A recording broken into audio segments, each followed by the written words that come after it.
For those who purchased something other than a Sega Genesis, Yeah, that's it. our sincere condolences. What a waste. When you start with a Genesis, you can always add a Sega CD.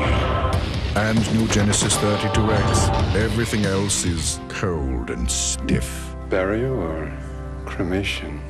Burn it. Welcome to the next level.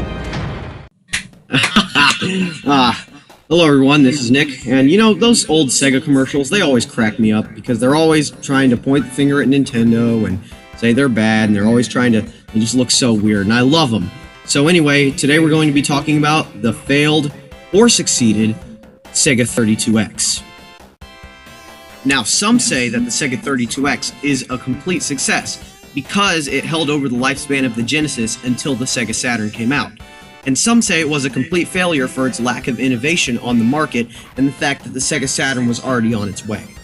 But what exactly was the reason that the 32X even came out in the first place if the Saturn was already on its way?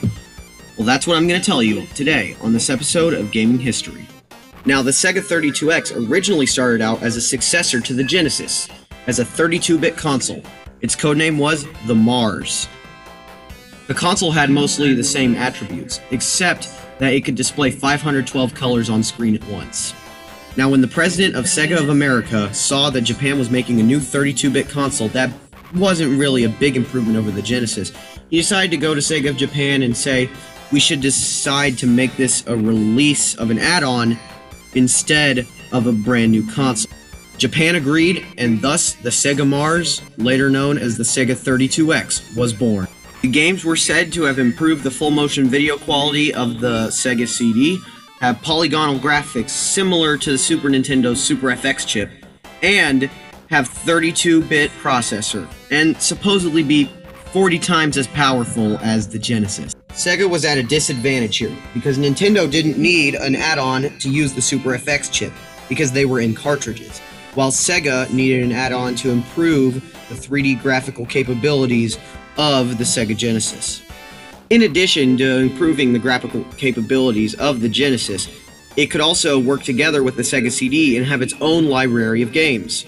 The Sega 32X had its own library of 32X exclusive games, and it could play all of your Genesis games, so you were still good.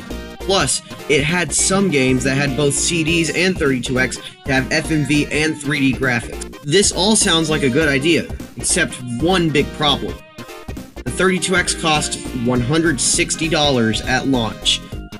Compared to the standard Sega Genesis Model 2 that came with Sonic 2 for $150, I think you can tell that most people didn't buy it. The launch library was pretty mediocre at best. The Sega 32X launched with 3 games.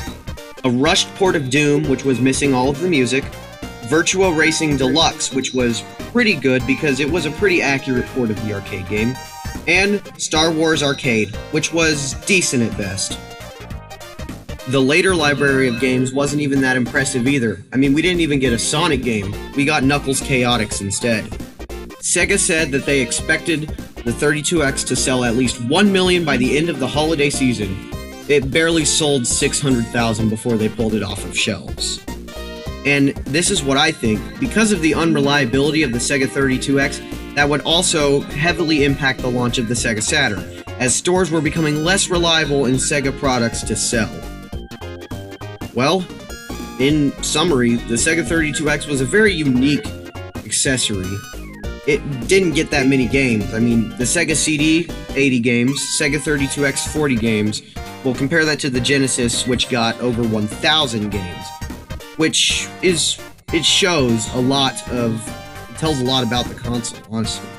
Anyway, that was it today for Gaming History, and I'll see y'all next time.